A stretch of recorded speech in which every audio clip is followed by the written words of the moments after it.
Pag mid-20s ka pa lang, enjoy life ba o mag-hustle sagad para makabukod na?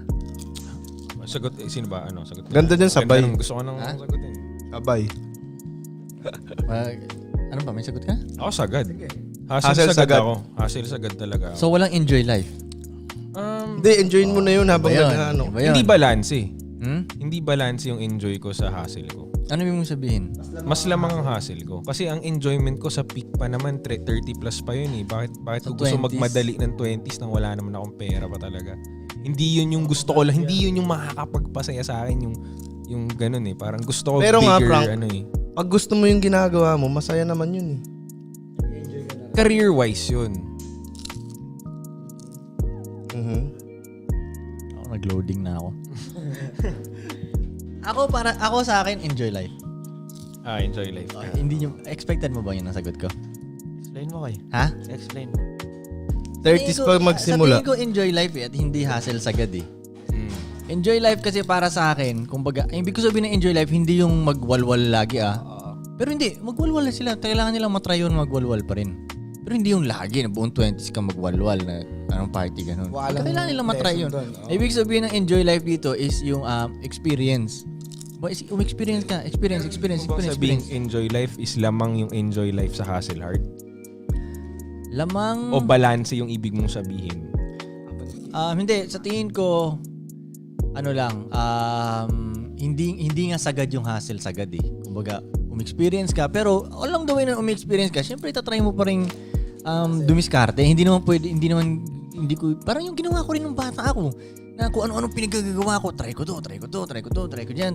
Pero pag tinatry ko pa rin dumiskarte. Kumbaga, so natututo pa rin ako habang, pero mas lamang yung ko dun. Yun nga. Pero yun yung sinasabi ni mas Pudong. Yun nga, yung dun. pinagdaanan natin. Mas lamang ang trip ko dun eh. Ako nga, kaya ako Hindi. napakwit sa trabaho eh. Kasi, doon mas masaya tong ginagawa natin. Hindi, Iba yung sinasabi mo. ito yung sinasabi nga ni Pudong kanina na ang tingin niya sa hustle, enjoy life. Yun ka. Yun ka, kaya tingin mo Nag-e-enjoy tuloy. ka habang enjoy nag-hustle ka. Kasi na-enjoy mo yung hustle. Yung ibig ko sabihin nung 20s ko, yung mga enjoy ko dati, hindi related sa hustle hindi yun. related sa hustle. Oh. Mas lamang talaga ang trip ko dati nung 20s ako. Mas lamang ang trip. So Experience. lamang nga enjoy life ang sagot mo. Mas lamang. Pero hindi ko lamang pinapabayaan yung ko. Dumidiskarte pa rin ako. Pero kumbaga pinapadami ko lang yung experience ko ba. Kasi pag marami yung experience mo, mas kaya nga sa totoo lang tol, kaya ka napapanis ko yung iba dahil mas marami yung experience sa kanila eh. Kung ba nakita ko na to, ha? Yun na yung hassle, ang experience mo lang dun, malugi ka. Yun lang naman yung maging experience mo dun eh. Malugi ka, kikita ka. Pero yung life talaga, yung mga, kaya nga ang dami kong kwento eh. Di ba? Ang dami ko talagang kwento. Gusto magkakasama tayo, ang dami ko na nakwento sa inyo, di ba? Parang punong-puno ako ng ganun eh. So parang mas sharp ngayon. Tingin ko, mas sharp ngayon ako, di ba? Mas sharp ako sa mga, pag may mga sitwasyon, parang naranasan ko na to. Nakita ko na to. Kita ko na yan. Parang ganun pa. Hindi naman ganun ka komplikado gumawa ng pera para sa akin eh. Kasi yung tanga-tanga nga, nagiging milyonaryo eh.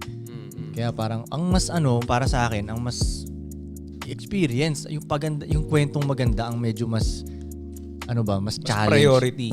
Mas ganun yung malupit na kwento. So, yung mas nag-trip So, ako. enjoy ng life. 20s ako. Nasagot mo na yung tanong niya ko eh. Pero hindi yung tanga-tangang enjoy life. Oo nga. Hindi yung sagad-sagad lang na drugs lang sila, inom-inom, ganun lang. Hindi.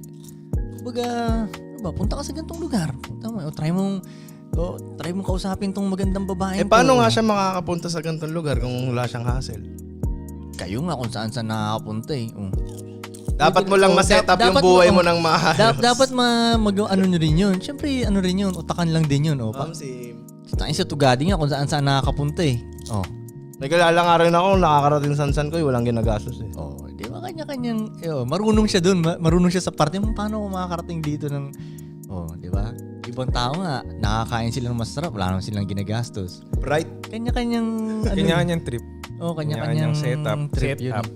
Okay lang. Kasi ano mangyayari, pag todo hassle sagad ka, nung 20s ka, anong matutunan na wala kang, pag 30s mo parang kang mangmang pa rin. Wala kang kwento. Ang alam mo lang, ang galing mo sa pera talaga. Ang galing mo sa pera, pero hindi mo naranasan na yung mga masasayang experience na parang yan. Kunyari, ano bang makakwento kong galing lang, freestyle lang sa utak ko. Kunyari, yung sinabing dapat maranasan nyo to. Pero yung dati may humahabol sa amin, tapos basta parang medyo parang Life and death experience. medyo pa life yun, and death experience siya eh. Tapos talon-talon kami sa fence, ganyan, tago-tago kami sa mga ganyan, hinahanap kami. O mga ganun shit. Pero hindi ko sinabing dapat maranasan yung ganun. Pero yun, parang ang lupit na kwento yun, di ba? Parang hindi ko malilimutan yun siya na kwento, parang ganun. Yun naman para sa akin, yun naman ang life, pagandahan ng kwento eh. Hindi naman paramihan pera talaga eh. Kaya nga pag nagkapera ka, takin na papadamihin ko lalo yung kwento ko eh. Diba? Kasi mo magkapera tayo ng malupit, tangina kwento bibili ako ng kwento ngayon. Okay, experiencein natin to. Parang may makwento. Parang Tama. Yun ang para sa akin, yung pera. Pero sa akin, umiikot na yung enjoyment ko sa hustle na eh. Parang doon ako nakakakuha ng friends, doon ako nakakamit ng gusto kong tao.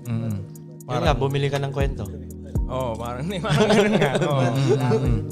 Parang doon na umiikot yung... Kasama yun. Kasama pa rin yun.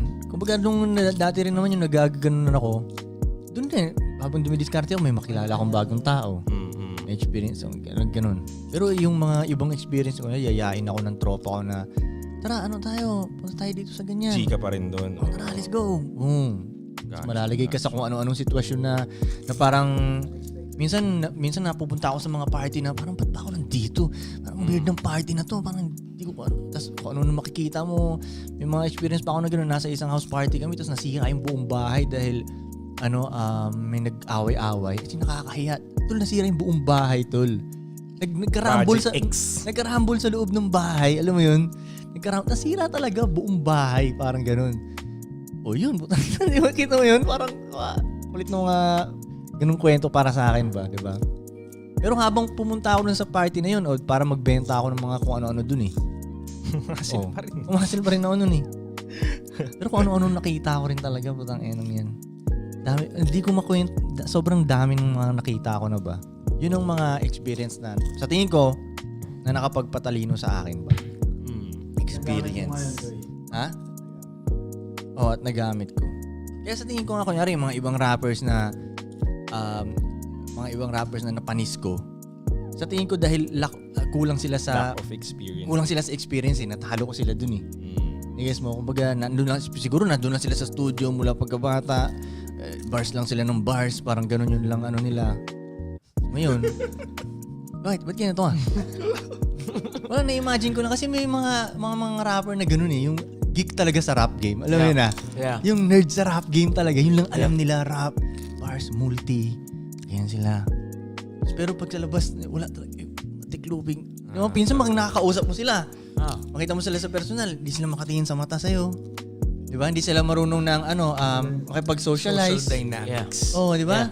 Tapos pag may kausap silang babae, parang gaganon sila. Pero pag nilagay mo sa beat, puta, killer sila. Alam mo, naisip ko, pinakamagandang enjoy life that makes sense to me. Yung nag-iikot ka ng ibang bansa. Ayun talaga. Yun yung enjoy life na masasabi kong ginagawa ko ever Yun since talaga. Yun naman talaga. Yun Para na sa lang akin, yun ang basically ultimate yung enjoy life ko eh. Yung after ko mag-hustle, magsiset talaga ako. Yun ang ultimate. Pero pang may pera na yun. Diba? Hindi. Nag-umpisa ako mag-travel nung 18. Nung pwede nang walang ng magulang. Pero kailangan mo pa rin may pera nun. Hindi mo makakalabas ng bansa nun. Pero ako kasi kinocompute ko before na parang halimbawa yung mga gumigimik na bata na wala masyadong pera every weekend o huwag ka gumimik ng 3 months. Kasi pang travel mo. No? Backpacking style ka. Sabagay. Piso fare. Boom. Diba? So ganun ako nagsimula eh. Parang kaya naman eh. So yun yung pinaka-enjoy life na magandang i-balance, diba? Para sa kanya yun ang ultimate tool eh. Travel talaga. Pinakasagat Agahan travel. mo na. Puntahan mo yung mga iskinita na diba? Travel sagad, hindi hassle. Daily flight. Oo, daily flight. Yun talaga, Diba? daily flight. Yun, magandang enjoy life yun. Kesa yung putang ina, random lang. Uuluan ka ng kwento dun eh. Yun talaga. Concentrated na ano yun eh. Nagpunta nga tayo ng Taiwan, umulan na ng kwento. Tayo na break na agad, bilis naman.